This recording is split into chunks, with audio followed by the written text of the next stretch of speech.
Joao Palhinha no kushika mu ihanga rya Bungereza rizoba kuceberwa uko mu birweyegure ha timu ya Tottenham Hotspur kuje gitaha yibanje ari ku ruga timu ya Bayern Munich.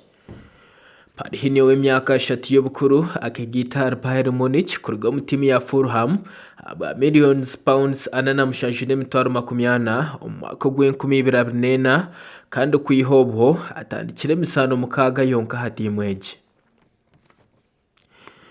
Hiriho Joao Palhinha Tottenham Hotspur yamazire kugurira kimwe omuzana Matthias Tel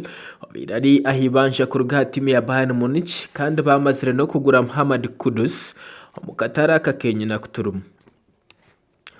Timu ya Tottenham Hotspur batika makashonshoreke ko kwiza kugurira kimwe Palhinha aba millions euros 30 banyuma ya season eje yiturumu tuza kutandika okwezo ko kwa munana. Ebyo bikiri aho uwo musano wa timu ya Chelsea Mark Guiu w'imyaka 19 y'ubukuru izarwe hyanga area Spain yayigita timu ya Sunderland ahibanje.